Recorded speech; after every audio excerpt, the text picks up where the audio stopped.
How are you doing, YouTube? Today we're back with a brand new video. Today's video we're going to be plasterboarding the ceiling. So off the bat here, you'll see we'll have a bit of a blooper. I actually posted this video on its own if you want to check it out.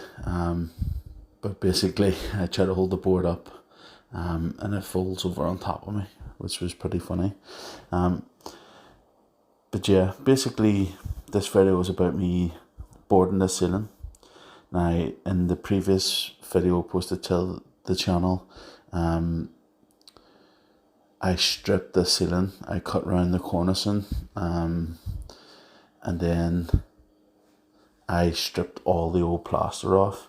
I just wanted to put a bit of a correction into this video also. I said that this was an old Victorian property. It was actually a Georgian era property. This house was built in 1805, I believe, so it was a little bit older than I thought, at least 200 years-ish. Yeah, so basically all we're going to do is plasterboard the ceiling in this video, and the next video coming up on the channel is going to be the video of me skimming it. It was a hard old job skimming the ceiling, if I'm being honest. It was mainly made hard because of the kind of scaffold that I used. It was a rolling scaffold. I said a bit about that in the previous video. And I can say for absolute certainty that it'll be the last time that I ever use a rolling scaffold to do a big ceiling like this. It's not worth it. It's too hard. I have another video coming up of me plasterboarding a regular height ceiling, and I think that'll probably be a better representation of how to board a ceiling on your own. You can see in this video that I end up having to cut almost every single board, and that was basically just so that they didn't break like that first one done on me. But in this next video that I'm going to be posting up within the next couple of weeks, I bored a bedroom ceiling on my own, so you get to see that. You can see here I'm using plasterboard props, and these are without a doubt like the best bit of kit that you can have.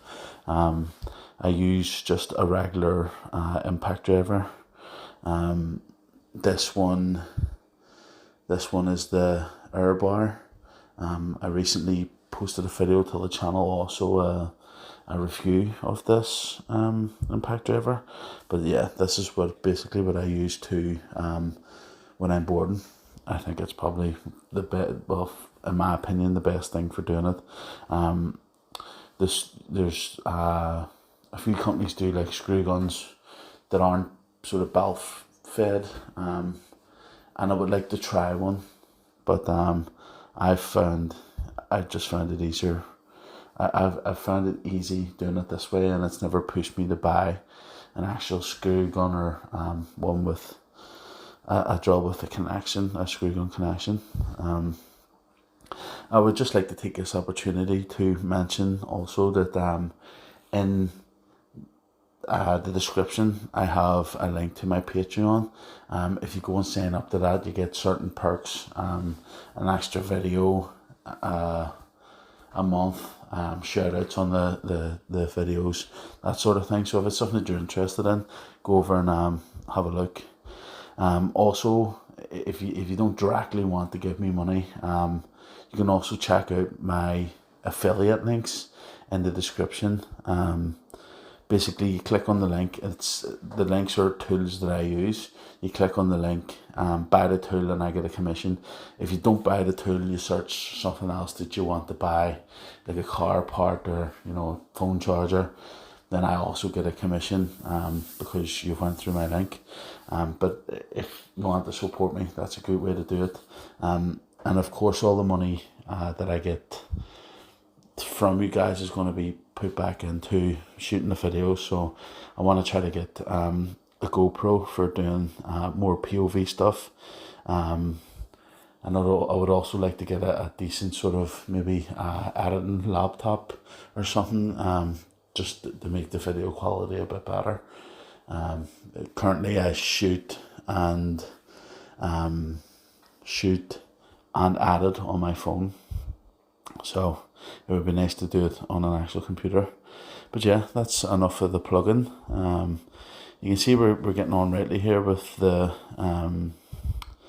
plasterboard. You can see I explained in the last one that we cut the last video that we cut the around the light square, and you'll see here the reason why. Now I've just butted that bit of plasterboard up tight against the edge of the light fixing, and then I'll do the same thing on the other side, which means that then I have a rectangle piece on one side and then a little small noggin to go in the other bit, and it just makes it so much easier. You wouldn't get away with doing this on you know, like with any other kind of light. If I was to do, which you'll see in the next video when I do ceilings, regular ceilings with just ordinary light fixtures, the board that goes at the light, where the two boards will always meet at the light, and that's so that you can get so that you're not having to unscrew the fitting and poking the wire through the board. You can just cut a wee notch out of either board and slide them together, and then that allows your light to go together nice, and it leaves it nice and tidy. And you see now there's the sort of rectangle to one side and then the wee nib. You don't actually see me cutting them, but in the next part of the video you'll see them actually already screwed in. At this point my camera had died, so while I was trying to get it to come back on, I've put another board or two on. But yeah,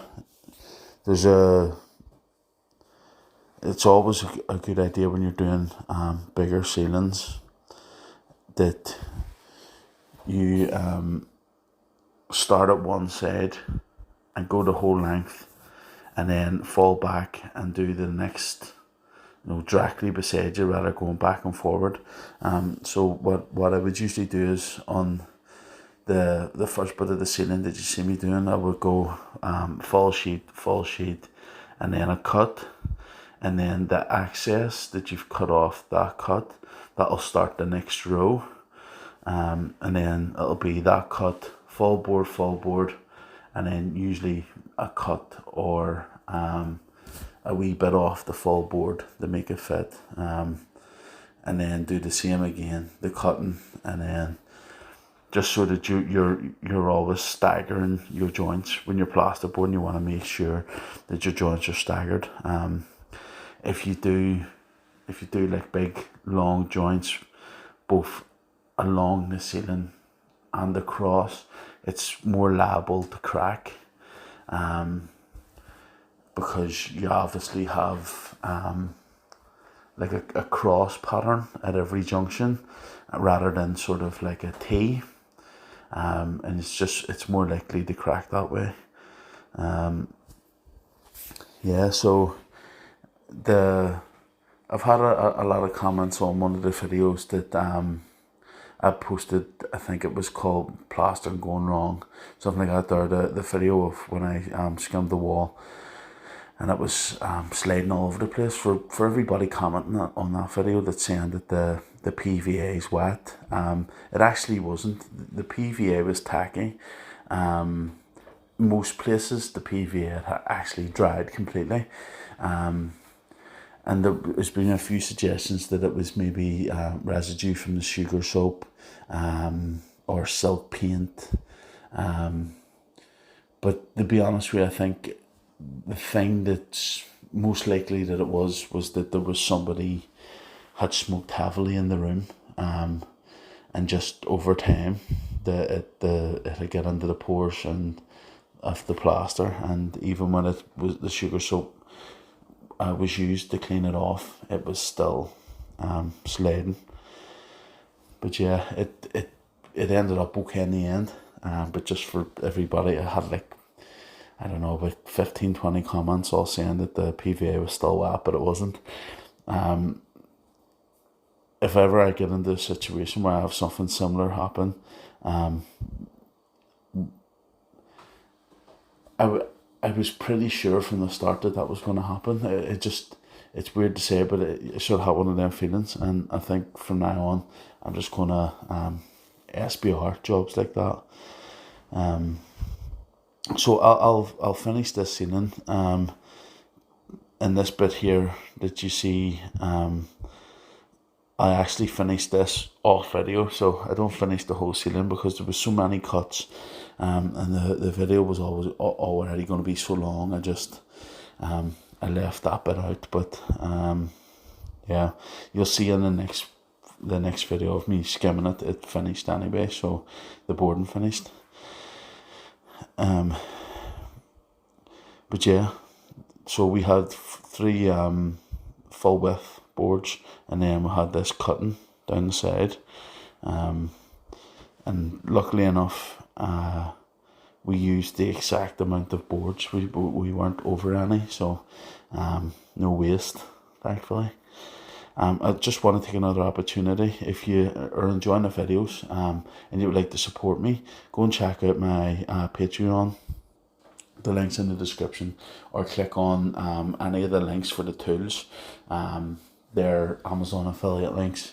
You'll get I'll get a commission if you buy one of them tools, basically. And I appreciate it. Thank you very much. In this job, we actually had a couple of other things to do in it, but the ceiling was the main thing, and it was very hard work.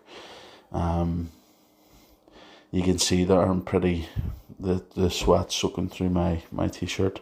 It didn't help that it was a relatively warm day also, but it was hard to graft up and down. Like that's you can see there the step ladder just moved. That's actually a full height step ladder. You see it go up like 6 steps there to get up on top of the scaffold. But yeah, so there's just this board and then a little cut, and basically that's the ceiling boarded. Yeah, it was hard work, but enjoyed it in the end. If you have any questions about me boarding the ceiling, feel free to give me a shout, and I'll answer any questions that I can. Yeah, we just get this last little cut, you see him mashing it up. And I appreciate everyone watching the videos. If you want to check out my social media, my Facebook, Instagram, and also my TikToks in the description, go on and have a look. Every job we do is posted there, so you'll probably see photos, finished before and after videos, or photos of the ceiling. But yeah, that's it basically. I appreciate for watching, guys, and I will see you in the next video.